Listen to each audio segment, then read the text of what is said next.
Hey guys, I'm very excited for today's video because as you can see I have a special guest right here. This is my mom. She's in her 60s and she also has hooded eyes, much more severely than me, and I thought it would be very helpful to some of you to see me do makeup on someone other than me who has mature hooded eyes. So I hope you like it and we are jumping right in.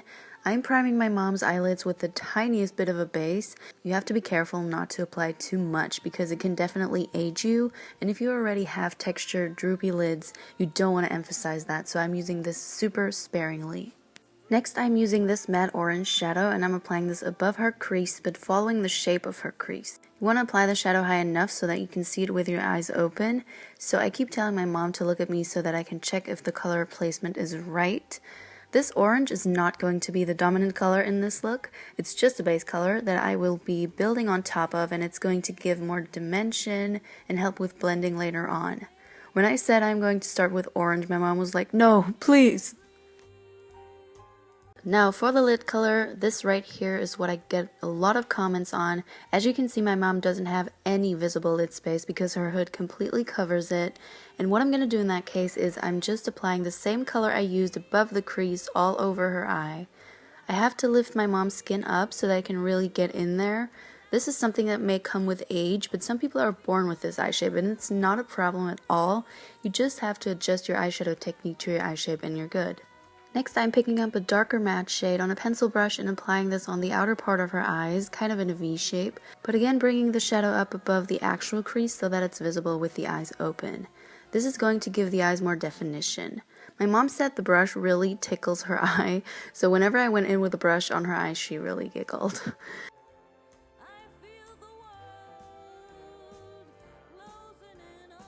Then I told my mom to apply some mascara because I think everyone does it best on themselves, and she's using the Eyeko Lash Alert mascara. This was sent to me along with some other Eyeko products and I'm super impressed with some of them, and my mom also thought it was really good.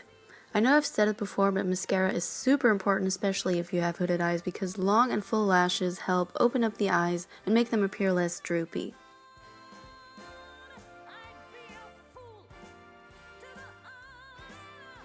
So then I'm muting the orange a bit by going over it with a grayish color. Gray is such a good color for absolutely anyone, but everyone's always doing warm tone looks, so I feel like we don't get to see cool tones enough. But on some people, warm tones like the orange just don't work that well. So let me know in the comments if you prefer warm tones or cool tones on your eyes. Moving on to my mom's brows, I'm drawing them in with a pencil. I always use pencils because they look more natural and they're easy to control. And I'm thickening up her brows and changing the shape a little bit because I want the first 2/3 to go up and then the last 1/3 to go down. My mom said she'd never seen herself with such thick brows, but I thought it looked really nice on her, and since she does have hooded eyes, the slightly thicker brows give more balance to her face. But of course, at the end of the day, it's all personal preference, and this is my preferred brow shape, so that's the shape she'll get from me.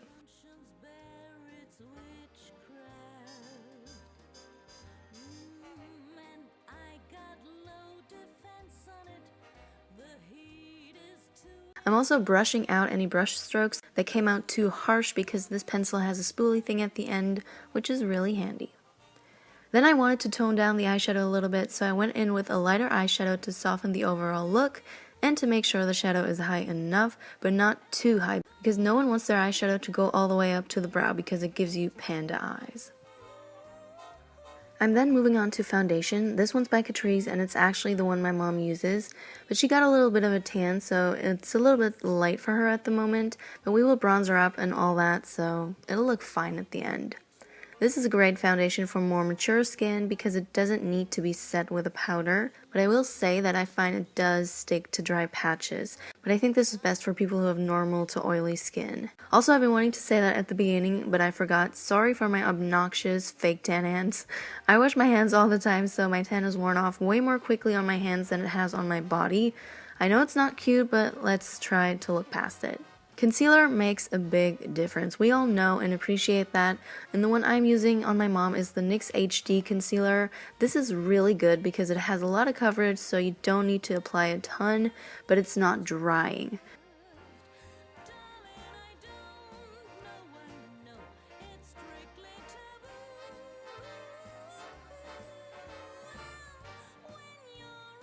And I did ask my mom to blend out the concealer in her inner corners because she can get in there way better than I can, since I always use my fingers and I don't want to stab her in the eye with my nails.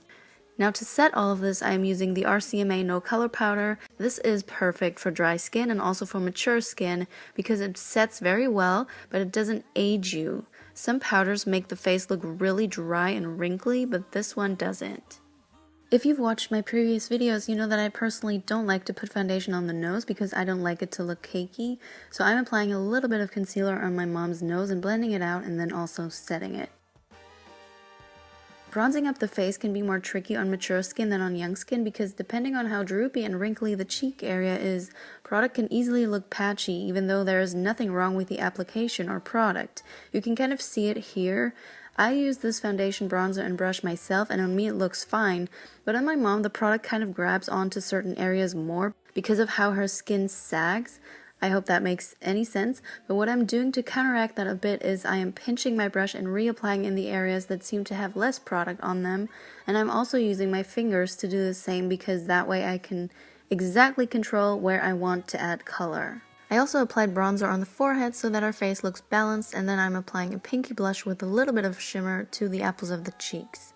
When people age, they lose fat in their faces, so applying the blush right onto the apples gives a more youthful look because it adds fullness, and the pinky color gives a very fresh and healthy look. The shimmer in this blush isn't too noticeable, so it works for mature skin because it doesn't emphasize texture. When it comes to highlighting, you definitely don't want to go overboard and you want to choose a highlighter that gives you more of a glow from within. And I used an eyeshadow here because that's just what was sitting right next to me. Then I'm slightly contouring my mom's nose to again achieve a balanced look on her face. If you have bronzer on your cheeks and forehead and leave your nose completely blank, it usually looks a little off. So I always like to define it a little.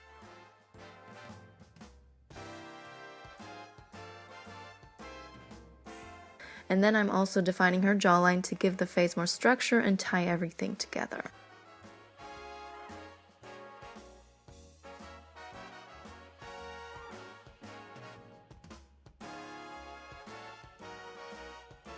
Next, I'm applying some brow gel on my mom's eyebrows to make sure the hairs stay in place just how we want them. This brow gel is by L'Oreal and it's my favorite. It has fibers in it, so it doesn't only set the hairs, but it also makes them look fuller. Finally, for the lips, I'm first using this ColourPop liquid lipstick in a rosy pink shade. This looks really pretty with the pinky blush she has on, and then I'm topping it off with a nude gloss. I find that glossy lips look really young and fresh, and they are definitely more comfortable than the liquid lipstick alone. So this is the finished mom. She always looks beautiful, and I think this makeup really brings out her natural beauty and makes her look fresh and youthful. I did skip the lower lash line altogether, which adds to the fresh feeling of this look. I hope this video was informative. If you guys enjoyed it, please give it a thumbs up and I might do another one of these. I also have an aunt with hooded eyes, so if you want to see more, please let me know. Thanks, Mom, for being my model. Thank you guys so much for watching and I'll see you soon. Bye!